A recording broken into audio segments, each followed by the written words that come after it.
So just like in the squat and the deadlift, with the bench press, probably the most important thing is making sure that you're distributing the weight evenly across the muscle groups that are involved in the movement. Unlike in the squat and deadlift, you're not gonna have a perfectly neutral spine when you're bench pressing. One really important thing when you're benching is to make sure that you're protecting your shoulders. A lot of people end up with shoulder problems or elbow problems or wrist problems on the bench press because they're not positioning their upper back correctly. So you also hear a lot of people talk about how, well, you know, arching your back on the bench is bad for your back. And they're right, kind of. You don't want to be arching your lower back. That is probably not going to help you for two reasons. First of all, you're losing all the power that you could be transferring from your feet to the bar. And second of all, you could be putting your back in a compromised position. You want to be arching your upper back. So your upper back is, you can think of it, your thoracic spine is the term for it. Upper back is, it's not exactly right, but it's close enough. When I'm arching my lower back, it looks like that.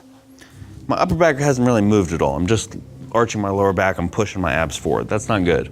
I want to keep that lower back tight. I want to arch my upper back, my thoracic spine. You'll notice I don't have a lot of mobility there. You won't either. It's not really meant to arch that way too much. You don't have a lot of range of motion in that thoracic spine. It's more of a rotational kind of part of your body. But putting your upper back in that position allows you to also put your shoulders in a better position. So when I arch my upper back, I'm also going to pull my shoulder blades just a little bit back and down. You don't need to exaggerate this movement. A lot of people super tight.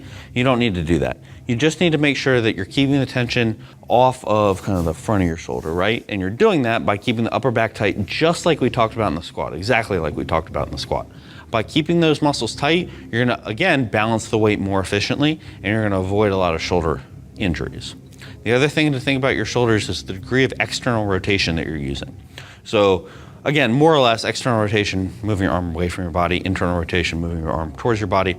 You want typically a balance between the two if you're benching without any type of supportive equipment. You'll see some people who do bench using supportive equipment who will talk about you got to keep your elbows super tight, you got to keep that full external rotation, and that's true for them because they have a lot of support off the chest. But if you don't use that type of equipment, you need to make sure you're engaging your pecs, and it's usually a lot easier to use your pecs, use your chest muscles, if you have some degree of internal rotation. You don't need to keep elbows super tight in, and we'll talk about that a little bit more later. But as long as you've got that upper back tightness in your bench press and you're keeping all your other muscles tight, so you're not rocking around in a bench, you're not doing a little footsie dance.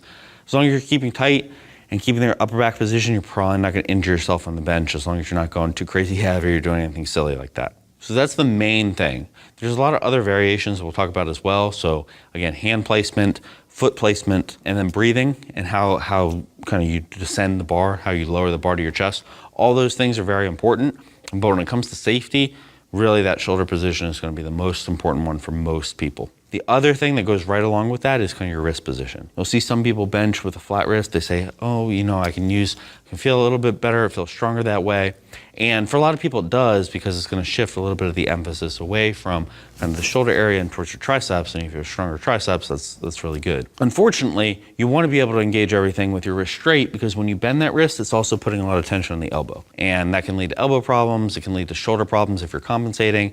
And so keeping your entire forearm vertical, keeping your wrist, elbow stacked, that's very important for safety on the bench press as well. So those are kind of the two things that you need to remember before you get set up. Once you get set up, again, there's different ways to go about this. I like to, just like with my squat and deadlift, I like to start from the top down. So I start thinking about my kind of chest, my upper back position, and I'm gonna go all the way down to my feet. So the first thing I'll do is set my upper back on the bench. I'll find my grip, and then I'll make sure I get my big air, right? And this time, you know, in the squat and the deadlift, we're really breathing into the diaphragm. This time I prefer when I'm benching to really breathe into the chest because I want to make that chest as big as possible. The bigger my chest is, the higher up it is, the less I have to move the bar. So when you have to move the bar all the way down, again, more tension on your shoulders, and really you're not going to see a whole lot of extra benefit in terms of pec development from the extra inch or two range of motion. You're just going to be able to use less weight. And on the balance, it's usually more helpful to be able to use more weight effectively than to use less weight over just a slightly bit more range of motion that could also compromise your shoulders. And then the third thing is to set your lower body and your feet. And this is actually a part that a lot of people struggle with. They'll be moving around a lot. They won't get set first before they unrack the bar.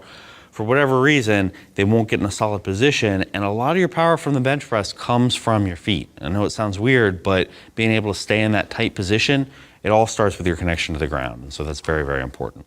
So I'm going to get back on the bench. We'll take things step by step, kind of figuring out the right position for you.